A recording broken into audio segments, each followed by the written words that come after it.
ഈ കൊള്ളരുതായ്മകൾക്ക് കൂട്ടുനിൽക്കുന്ന പോലീസ് ഉദ്യോഗസ്ഥരോട് പറയാൻ ആഗ്രഹിക്കുന്നു, CPM ചെയ്യുന്ന പോലെ ബോംബെറിയും ഭീഷണിപ്പെടുത്തും കൊല്ലുന്നൊന്നും പറയാൻ ഞങ്ങൾ ആളല്ല, ഞങ്ങളുടെ ശൈലിയും അതല്ല. പക്ഷെ ഭരണം ഫിക്സഡ് ഡെപ്പോസിറ്റ് ഒന്നുമല്ല. ജനങ്ങൾ തീരുമാനിച്ചാൽ ഭരണം മാറും. ഭരണം മാറിയാൽ ഈ പറയുന്ന കള്ളപ്രചരണങ്ങൾക്ക് കൂട്ടുനിൽക്കുന്ന തരത്തിൽ പോലീസ് ഇങ്ങനെ മാറ്റിയ ഉദ്യോഗസ്ഥർ അക്കൗണ്ടബിൾ ആയിരിക്കും. അവർ മറുപടി പറയേണ്ടി വരും. അവർ ഉത്തരവാദിത്വമുള്ളവരായിരിക്കുമെന്ന് പോലീസ് ഉദ്യോഗസ്ഥരെ ഓർമ്മപ്പെടുത്താൻ ആഗ്രഹിക്കുകയാണ്. ഒരു മര്യാദ വേണം. ഇപ്പോൾ പാഞ്ഞടുത്തപ്പോൾ പോലീസ് തടുത്തു എന്ന് പറയുന്നത്, അല്ലെങ്കിൽ തടുത്തില്ല എന്ന് പറയുന്നത്, അങ്ങനെ ചെയ്തിട്ടില്ലല്ലോ. അവരെ ആക്രമിക്കാൻ KSU പ്രവർത്തകർ ചെന്നിട്ടില്ല. ഒരു പാർട്ടി സെക്രട്ടറിയൊക്കെ പത്രസമ്മേളനം വിളിച്ച് കേരളത്തിൽ പറയാം, പട്ടാപ്പകൽ റെയിൽവേ സ്റ്റേഷനിൽ മന്ത്രിയും 10-35 പരിവാരങ്ങളും കൂടെ പോകുമ്പോൾ 4 പോലീസുകാർ എന്നിട്ട് മന്ത്രിയെ വധിക്കാനായിരുന്നു പ്ലാൻ എന്നൊക്കെ പത്രസമ്മേളനം നടത്തിയെന്ന് പറയാം. ഇവരെ ഹോൾസെയിലായിട്ട് കേരളത്തിലെ ജനങ്ങളുടെ സാമാന്യ ബുദ്ധിയെ അല്ലെങ്കിൽ കേരളത്തിലെ ജനങ്ങളെ വിഡ്ഢികളാക്കരുത്. നമസ്കാരം. കേരളത്തിലെ പോലീസുകാർ ഒരു കാര്യം മനസ്സിലാക്കിയാൽ നല്ലത്, പിണറായി വിജയന്റെ താളത്തിനൊത്തു തുള്ളുന്ന പോലീസുകാരോടാണ് ഈ മുന്നറിയിപ്പ്. ജനങ്ങൾ വിചാരിച്ചാൽ നാളെ ഭരണം മാറും. ഭരണം ഒരിക്കലും ആർക്കും ഒരു ഫിക്സഡ് ഡെപ്പോസിറ്റ് അല്ല. ലോകാവസാനം വരെ കേരളം CPM ഭരിക്കും എന്നുള്ള ധാരണയിൽ ഏതെങ്കിലും പോലീസുകാർ CPM-ന് കുഴലൂത്ത് നടത്തുന്നുണ്ടെങ്കിൽ, ഓശാന പാടുന്നുണ്ടെങ്കിൽ, അത്തരം പോലീസുകാർ ഒന്ന് ഓർത്തുകൊള്ളൂ, ജനഹിതം മാറി മറിയും, നാളെ ഭരണം മാറും. അങ്ങനെയെങ്കിൽ ഇന്ന് നിങ്ങൾ ചെയ്യുന്ന ഈ കൊള്ളരുതായ്മകൾക്കെല്ലാം നിങ്ങൾ മറുപടി പറയേണ്ടതായി വരും. ഇത് അക്കൗണ്ടബിളായ കാര്യം തന്നെയാണ്. ഇത് ഷാഫി പറമ്പിൽ MP മാധ്യമങ്ങളെ കണ്ടപ്പോൾ തുറന്നടിച്ച കാര്യങ്ങളാണ്. കണ്ണൂരിൽ വീണ ജോർജ് എന്ന ആരോഗ്യവകുപ്പ് മന്ത്രിക്ക് നേരെ KSU പ്രവർത്തകർ കരിങ്കൊടി കാണിക്കുകയും അതിനുശേഷം പിന്നീട് നടന്ന നാടകങ്ങളെക്കുറിച്ച് മാധ്യമങ്ങളോട് സംസാരിക്കുമ്പോഴാണ് ഷാഫി പറമ്പിൽ വളരെ വൈകാരികമായി സംസാരിച്ചത്.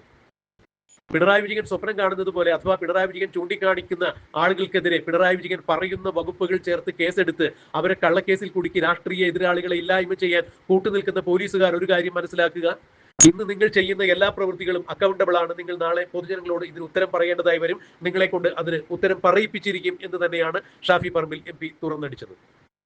PR വർക്കിൽ മാത്രം അഭിരമിക്കുന്ന ഒരു മുഖ്യമന്ത്രിക്ക് ആൽബാബയും 41 കള്ളന്മാരും എന്ന് പറയുന്നത് പോലെ കുറെ മന്ത്രിമാരും കൂടെ. ഇവരെല്ലാവരും PR വർക്കിൽ മാത്രം അഭിരമിക്കുന്നു. ജനങ്ങളുമായി യാതൊരു തരത്തിലും സമ്പർക്കമില്ല, ജനകീയ സമ്പർക്ക പരിപാടികളില്ല, ജനഹിതത്തിനനുസരിച്ച് ഭരണം നടക്കുന്നില്ല, ജനങ്ങൾക്ക് വേണ്ടി യാതൊന്നും ചെയ്യുന്നില്ല.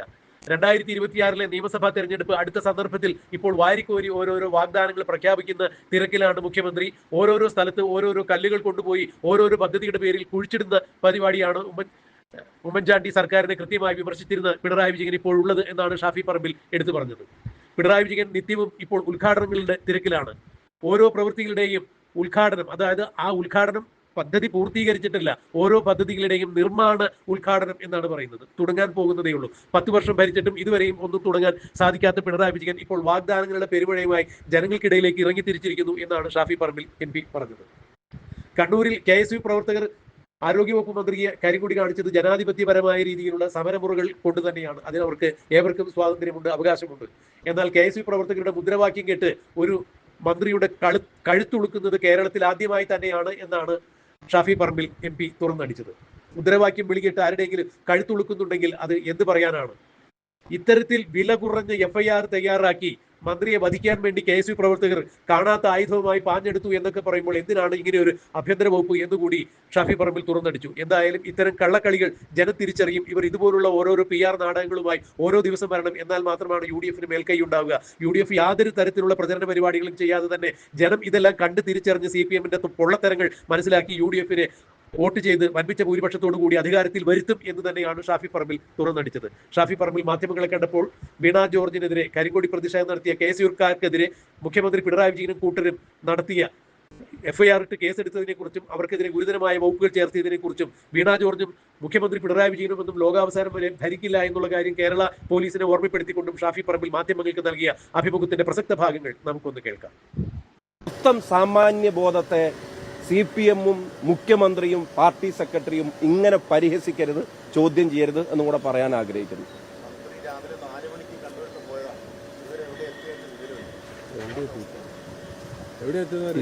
ഈ കള്ളക്കേസ് എവിടെ എത്തൂല, അത് ഞങ്ങൾക്ക് ഉറപ്പാണ്. ഇത്ര അതീവ ഗുരുതരാവസ്ഥയിൽ കഴുത്തിന് പരിക്കേറ്റ ഒരാളെ ഞാൻ അതിലേക്കൊന്നും കടക്കുന്നില്ല. ഒറ്റ വാചകം മാത്രം, മീശ പഠിക്കാതെ മൂക്കിന് ഓപ്പറേഷൻ നടത്താൻ പറ്റുമെന്ന് ചോദിച്ച ലോജിക്ക് ആ തരത്തിൽ ഞാൻ അതിനെ കാണാൻ ആഗ്രഹിക്കുന്നില്ല. ഒറ്റ വാചകം മാത്രം പറയും, അതീവ ഗുരുതരാവസ്ഥയെ മന്ത്രി തന്നെ നേരിട്ട് പരിഹസിക്കാൻ തയ്യാറാവരുതായിരുന്നു. ഇനി മന്ത്രി എവിടെ എത്തിയിട്ടുണ്ട് അല്ലെങ്കിൽ എവിടെ എത്തിയിട്ടില്ല, എവിടേക്കാ പോയി എന്നുള്ളതിൻ്റെ ആശങ്ക നിങ്ങൾക്കുണ്ടെങ്കിൽ അവരുമായിട്ട് ബന്ധപ്പെട്ട ആൾക്കാരോട് ചോദിക്കുക.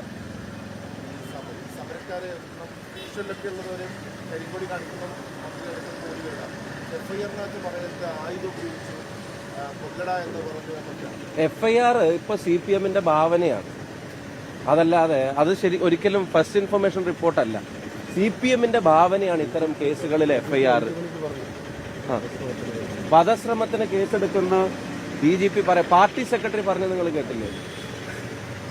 ഗോവിന്ദമാഷ് പറഞ്ഞിട്ടില്ല, കഴുത്ത് പിടിച്ച് തിരിച്ചു, കൈ പിടിച്ച് തിരിച്ചു എന്നൊക്കെ അത്ര ഗോവിന്ദമാഷ്ക്ക് വിവരം കിട്ടിയത്. ആരാ തിരിച്ച്? ഞങ്ങളാരും കണ്ടിട്ടില്ലല്ലോ, എവിടെയാ തിരിച്ച്?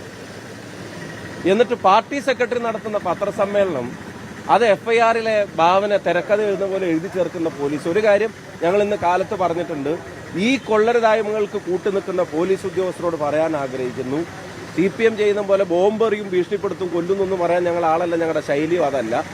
പക്ഷെ ഭരണം ഫിക്സഡ് ഡെപ്പോസിറ്റ് ഒന്നും അല്ല. ജനങ്ങൾ തീരുമാനിച്ചാൽ ഭരണം മാറും. ഭരണം മാറിയാൽ ഈ പറയുന്ന കള്ളപ്രചരണങ്ങൾക്ക് കൂട്ടുനിൽക്കുന്ന തരത്തിൽ പോലീസിങ്ങനെ മാറ്റിയ ഉദ്യോഗസ്ഥർ അക്കൗണ്ടബിൾ ആയിരിക്കും. അവർ മറുപടി പറയേണ്ടി വരും. അവർ ഉത്തരവാദിത്വമുള്ളവരായിരിക്കുമെന്ന് പോലീസ് ഉദ്യോഗസ്ഥരെ ഓർമ്മപ്പെടുത്താൻ ആഗ്രഹിക്കുകയാണ്. ഒരു മര്യാദ വേണം. CPM എന്തെങ്കിലും പത്രസമ്മേളനം വിളിച്ച് പറയുമ്പോൾ അവരുടെ ഭാവനയിൽ എന്തെങ്കിലും വിരിയുമ്പത്തിന് അത് അതേപടി പകർത്താനുള്ളതല്ല ഫസ്റ്റ് ഇൻഫർമേഷൻ റിപ്പോർട്ട്. ഈ ദൃശ്യങ്ങളെങ്കിലും പരിശോധിക്കണം. ഞാൻ അത് വേണ്ട, അവർ 10-35 ആൾ അവിടെ ഉണ്ടായിരുന്നല്ലോ, അവർക്കറിയാലോ അവിടെ എന്താ സംഭവിച്ചെന്നുള്ളത്. MV ജയരാജനെപ്പോലുള്ള നേതാക്കന്മാർ അതിന്റെ അടുത്ത് എപ്പോഴെങ്കിലും ഒരു കറുത്ത കഷ്ണം കിട്ടിയപ്പോൾ അതൊരു കച്ചിത്തുരുമ്പായിട്ട് പിടിക്കാൻ നോക്കിയതാ. ദാ കണ്ടു, കറുത്ത തുണിയും കൊണ്ട് കഴുത്തിന്റെ അടുത്ത് എത്തി എന്ന് പറഞ്ഞിട്ട് നോക്കിയപ്പോൾ അത് ഗൺമാന്റെ ബാഗിന്റെ വള്ളി ഉണ്ടായിനകത്ത്. ആ ക്യാപ്സ്യൂളും പൊളിഞ്ഞു പോയി.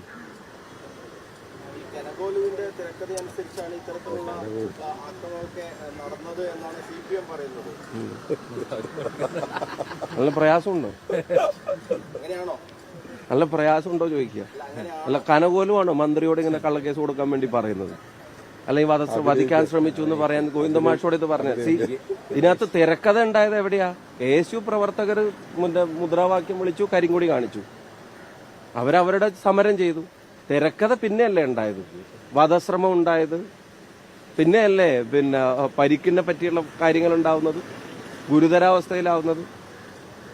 അപ്പൊ അത് ഏത് ഗോലുവാണ് എന്നുള്ളത് ഈ തിരക്കഥയൊക്കെ നിർദ്ദേശിച്ചു കൊടുത്ത ഗോലു ഏതാണെങ്കിലും ആ ഗോലുവിനോട് നന്ദി കേരളത്തിലെ ജനങ്ങളുടെയും കോൺഗ്രസ് പ്രസ്ഥാനത്തിന്റെയും പേരിൽ അറിയിക്കുകയാണ്. നിരന്തരം ഇത്തരം കാര്യങ്ങൾ ചെയ്തുകൊണ്ടിരുന്നതാണ്.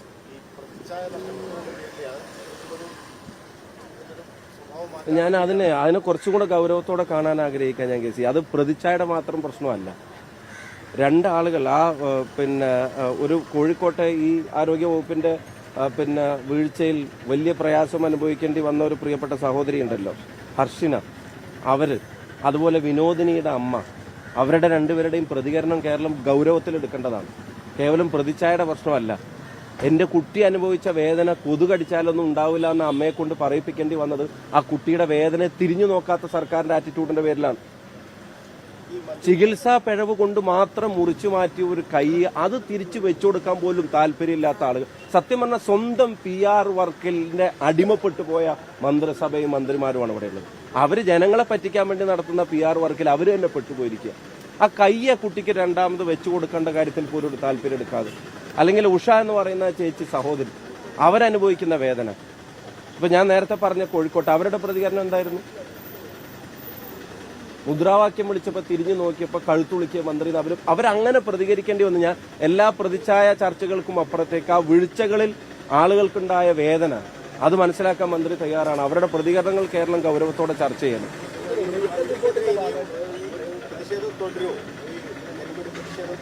എന്താ സംശയം? ജനാധിപത്യ രീതിയിലുള്ള സമരം തുടരും. ഞങ്ങൾ ഏതെങ്കിലും ആളുകളെ പരിക്കേൽപ്പിച്ചോ? ഞങ്ങൾ റെയിൽവേ സ്റ്റേഷനിലെ ഏതെങ്കിലും പൊതുമുതൽ നശിപ്പിച്ചത് നിങ്ങൾ കണ്ടോ? മുദ്രാവാക്യം വിളിച്ചു, കരിങ്കൊടി കാണിച്ചു. കരിങ്കൊടി കാണിക്കുന്ന സമരത്തെ സംബന്ധിച്ച് പണ്ടത്തെ പാർട്ടി സെക്രട്ടറി ഇപ്പോഴത്തെ മുഖ്യമന്ത്രി നടത്തിയ പ്രസ്താവനയൊക്കെ ഇപ്പോഴും നമ്മുടെ എല്ലാവരുടെയും ലൈവായിട്ടുണ്ടല്ലോ. മുഖ്യമന്ത്രി ഇന്നലെ നൽകിയ ഒരു അഭിമുഖത്തിൽ പറയുന്നത് ജീവിതത്തിൽ ഒരിക്കലും പശ്ചാത്തലത്തിൽ വന്നിട്ടില്ല, തെറ്റുകളൊന്നും ചെയ്തിട്ടില്ല, നല്ല കാര്യങ്ങൾ മാത്രമാണ്. അറിയാതെ ചെയ്യുമ്പോഴല്ലേ പറ്റിപ്പോയല്ലോ എന്ന് പശ്ചാത്തപിക്കുക. അറിഞ്ഞുകൊണ്ട് ഇത്തരം നിർദ്ദേശങ്ങൾ കൊടുത്ത് ചെയ്യുന്ന ആളുകൾക്ക് പിന്തുണ കൊടുക്കുമ്പോൾ അല്ലെങ്കിൽ ഇവിടെ വന്നിട്ട് ഈ പറയുന്ന പോലീസിങ്ങിൻ്റെ കാര്യത്തിൽ ഇപ്പം ഞാൻ നേരത്തെ പറഞ്ഞല്ലോ, ഇത് എൻ്റെ കയ്യിൽ പിന്നെ FIR-കളാണ്. ബോംബ് കേസ്, മൊകേരിയിലെ ബോംബെറിഞ്ഞു വനിതാ ലീഗ് പ്രവർത്തകയുടെ, ഇതുവരെ ഒരാൾ അറസ്റ്റ് ചെയ്തിട്ടില്ല. മണിയൂരിൽ വിഷ്ണു എന്ന് പറയുന്ന ഇപ്പോഴത്തെ കോൺഗ്രസ് പഞ്ചായത്ത്മാരുടെ വീട്ടിലേക്ക് ബോംബെറിഞ്ഞു, ഇതുവരെ ഒരാൾ അറസ്റ്റ് ചെയ്തിട്ടില്ല. കക്കട്ടിൽ കൊക്കേട്ടൻ എന്ന് പറയുന്ന RMP പ്രവർത്തകന്റെ സഖാവിന്റെ വീട്ടിലേക്ക് ബോംബെറിഞ്ഞു, ഇതുവരെ ആരെയും അറസ്റ്റ് ചെയ്തിട്ടില്ല. ഇങ്ങനെ അക്രമങ്ങൾ നടക്കുമ്പോൾ പോലീസിനെ കൊണ്ടൊരു നടപടി എടുപ്പിക്കാതെ അതിനൊക്കെ പിന്തുണ പ്രഖ്യാപിച്ച് ചെടിച്ചട്ടി കൊണ്ട് മനുഷ്യരുടെ തലക്കടിക്കുമ്പോൾ രക്ഷാപ്രവർത്തനമാണ് എന്ന് പ്രസംഗിക്കുന്ന ആളുകൾ എന്ത് പശ്ചാത്താപം ഉണ്ടാവും ഞങ്ങൾ വിശ്വസിക്കുന്നത്? ആരോഗ്യമന്ത്രി വനിതാ മന്ത്രി കയ്യേറ്റം ചെയ്തെന്ന് പോലീസിന് തരത്തിലുള്ള വീഴ്ച സംഭവിക്കുന്നു. രണ്ട് വകുപ്പിനെ സംരക്ഷിക്കേണ്ട അവസ്ഥയിലുണ്ട്. അല്ല, അതിൽ രണ്ട് കാര്യം. ഒന്ന്, അതിലിപ്പോൾ പാഞ്ഞടുത്തപ്പോൾ പോലീസ് തടുത്തു എന്ന് പറയുന്നത് അല്ലെങ്കിൽ തടുത്തില്ല എന്ന് പറയുന്നത് അങ്ങനെ ചെയ്തിട്ടില്ലല്ലോ. അവരെ ആക്രമിക്കാൻ KSU പ്രവർത്തകർ ചെന്നിട്ടില്ല. ഒരു പാർട്ടി സെക്രട്ടറിയൊക്കെ പത്രസമ്മേളനം വിളിച്ച് കേരളത്തിൽ പറയാം, പട്ടാപ്പകൽ റെയിൽവേ സ്റ്റേഷനിൽ മന്ത്രിയും 10-35 പരിവാരങ്ങളും കൂടെ പോകുമ്പോൾ 4 പോലീസുകാർ എന്നിട്ട് മന്ത്രിയെ വധിക്കാനായിരുന്നു പ്ലാൻ എന്നൊക്കെ പത്രസമ്മേളനം നടത്തി അങ്ങ് പറയാം. ഇവരെ ഹോൾസെയിലായിട്ട് കേരളത്തിലെ ജനങ്ങളുടെ സാമാന്യ ബുദ്ധിയെ അല്ലെങ്കിൽ കേരളത്തിലെ ജനങ്ങളെ വിഡ്ഢികളാക്കരുത്.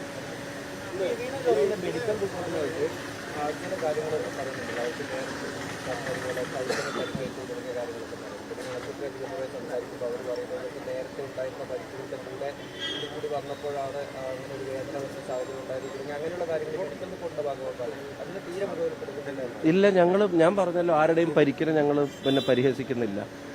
പക്ഷെ ഒരു കാര്യം, ഞങ്ങൾ മൂലം ഉണ്ടായതല്ല എന്നുള്ളത് അവർ തുറന്നു പറയാൻ തയ്യാറാവണം. കാരണം നിങ്ങൾ ഉൾപ്പെടെയുള്ളവർ സംപ്രേഷണം ചെയ്ത ഒരു വിഷ്വലിലും ഞങ്ങളുടെ സഹപ്രവർത്തകർ അവിടെ പരിക്കേൽപ്പിക്കുന്നത് കാണുന്നില്ല. കയ്യിൻ്റെ ഇവിടെ കാണിച്ചൊരു പാട് പോലും KSUവിൻ്റെ കുട്ടികളുടെ തലയിലാണ് ആദ്യം കൊണ്ടുവച്ചത്. കയ്യിനും കഴുത്തിനും പരിക്കേറ്റു എന്നല്ലേ പറഞ്ഞത്. ആ കയ്യിൻ്റെ പരിക്കിൻ്റെ അല്ലെങ്കിൽ ആ പാടിൻ്റെ വിഷ്വൽ പിന്നെ അതിൻ്റെ മുമ്പുള്ള 2-3 മണിക്കൂറിലെ പ്രോഗ്രാമും വേറെ ജില്ലയിൽ നടത്തിയ പ്രോഗ്രാമിലും അത് പുറത്ത് കാണിച്ചിരുന്നു. അപ്പം അതുപോലും ഞങ്ങളുടെ തലയിൽ കെട്ടിവെക്കാൻ നോക്കിയാൽ അവർക്ക് ബഹുമാനപ്പെട്ട ആരോഗ്യമന്ത്രിക്ക് പരിക്കുണ്ടെങ്കിൽ തീർച്ചയായിട്ടും അത് ചികിത്സിക്കണം, അതിനകത്തൊന്നും ഒരു സംശയമില്ല. പക്ഷെ ആ പരിക്കിൻ്റെ ഉത്തരവാദിത്തം ഞങ്ങളുടെ തലയിൽ കൊണ്ട് വെക്കരുത്. അതിന് ഈ പാവപ്പെട്ട ചെറുപ്പക്കാരുടെ മേലെ വധശ്രമത്തിന് കേസെടുത്തത് ശരിയായില്ല. എങ്ങനെ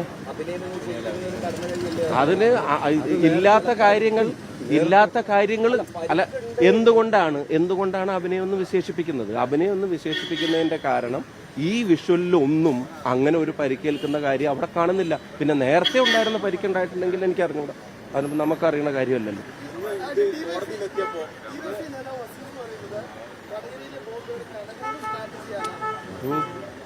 അവരുടെ ബോംബേറിന്റെ അവരുടെ ചെയ്തികളിൽ എല്ലാത്തിൻ്റെ ഉത്തരവാദിത്തം കനകോലിൻ്റെ തലയിൽ കെട്ടി വെച്ചിട്ട് ഇനിയിപ്പം പിന്നെ എത്ര ഓഫീസുകൾ തകർത്തു. DYFI വേറൊരു കാര്യം ആലോചിക്കണം. അവരുടെ കൂട്ടത്തിൽപ്പെട്ട ഒരുത്തനെ, ഒരു SFI നേതാവായിരുന്ന ആർഷോയെ ഒരുത്തൻ നെഞ്ചത്തും കഴുത്തിനും തലയിലൊക്കെ പിടിച്ച് മുഖത്തൊക്കെ പിടിച്ച് തള്ളിയിട്ട് ഒരു BJPയുടെ കൊടിയുടെ അറ്റം പോലും കീറാനൊന്നും ഒരു ആഹ്വാനവും DYFIയുടെ ഭാഗത്തുനിന്നുണ്ടായിരുന്നില്ല. അപ്പോൾ BJPക്ക് നോവരുതെന്ന് നിർബന്ധമുള്ള DYFI ഇല്ലാത്ത ഒരു അക്രമത്തിൻ്റെ കഥ KSU പ്രവർത്തകരുടെ തലയിലിട്ടിട്ട് കേരളത്തിലുടനീളം അക്രമം പിന്നെ നടത്തിവിടുക. ഇവിടെ പാർട്ടി ഓഫീസ് കത്തിച്ചതാരാ? ഇവിടെ സ്തൂപങ്ങൾ തകർത്ത ആരാ? DCC ഓഫീസിന് കല്ലെറിഞ്ഞ ആരാ? നിങ്ങൾ കണ്ണൂരിലെ മാധ്യമ പ്രവർത്തകരുണ്ടായിരുന്നില്ലേ? കനകോലുമാണോ DCC ഓഫീസിന് കല്ലെറിഞ്ഞത്? ഇന്ന് ഈ കേസ് കോടതിയിലെത്തിയപ്പോൾ കോടതിയിലെത്തിയപ്പോൾ CCTV ദൃശ്യം ഹാജരാക്കണമെന്ന് നേരത്തെ പറഞ്ഞിരുന്നു. പക്ഷേ ആ CCTV ദൃശ്യം ഇതുവരെ ഹാജരാക്കാൻ പോലീസ് തയ്യാറായിട്ടില്ല. അതിലെന്തെങ്കിലും ഗൂഢാലോചന സംശയിച്ചില്ല? ഞങ്ങളുടെ വക്കീലിനോട് സംസാരിച്ചപ്പോൾ 2 കാര്യങ്ങൾ പ്രധാനപ്പെട്ട് പറഞ്ഞു. ഇന്ന് ഇൻവെസ്റ്റിഗേഷൻ ഓഫീസറോട് ഇവരുടെ മേലെ ഇത്ര സീരിയസ് ആയിട്ടുള്ള വകുപ്പുകൾ ചുമത്താൻ കാരണമായിട്ടുള്ള ദൃശ്യങ്ങൾ ഹാജരാക്കണമെന്ന് കോടതിയോട് റിക്വസ്റ്റ് കൊടുത്ത് കോടതി നോട്ടീസ് കൊടുത്തിട്ടുണ്ടെന്നാണ് മനസ്സിലാക്കുന്നത്. രണ്ടാമത്തെ താങ്കൾ ചോദിച്ച പ്രധാനപ്പെട്ട ചോദ്യം അത്. രണ്ടാമത്തെ കാര്യം, ഇവരെ കോടതിയിൽ ഹാജരാക്കിയ സമയം നിങ്ങൾ ശ്രദ്ധിച്ചു? ആ സമയം നിങ്ങൾ ശ്രദ്ധിച്ചായിരുന്നു? വൈകുന്നേരം 3 മണിക്ക് 3:15 പിന്നെ അറസ്റ്റ് ചെയ്തിട്ട് പിറ്റേ ദിവസം 24 മണിക്കൂർ വരെ സമയമുള്ളപ്പോൾ കോൺഗ്രസ് നേതാക്കന്മാരോട് ഞങ്ങൾ പിറ്റേ ദിവസമാണ് കോടതിയിൽ ഹാജരാക്കുന്നതെന്ന് പറഞ്ഞിട്ട് പുലർച്ചെ 3 മണിക്കോ 4 മണിക്കോ ഒരു സത്യം പറഞ്ഞ ഒരു ലീഗൽ എയ്ഡ് പോലും ഇല്ലാത്ത സമയത്താണ് ഇവരെ കൊണ്ടുവന്നിട്ട് കോടതിയിലേക്ക് ഹാജരാക്കുന്നത്.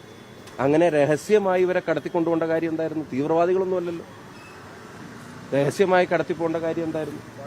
അപ്പം പോലീസ് ഇതിനകത്ത് എല്ലാം CPM-ന്റെ തിരക്കഥക്കനുസരിച്ച് പാർട്ടി കൊടുക്കുന്ന നിർദ്ദേശങ്ങൾക്കനുസരിച്ചിട്ടാണ് പോലീസ് എല്ലാ പണിയെടുക്കുന്നത്. അതിനൊരു അറുതി വരും. കാരണം ഞാൻ നേരത്തെ പറഞ്ഞല്ലോ, ഭരണമൊക്കെ തീരുമാനിക്കുന്നത് ജനങ്ങളാണല്ലോ. Thank you.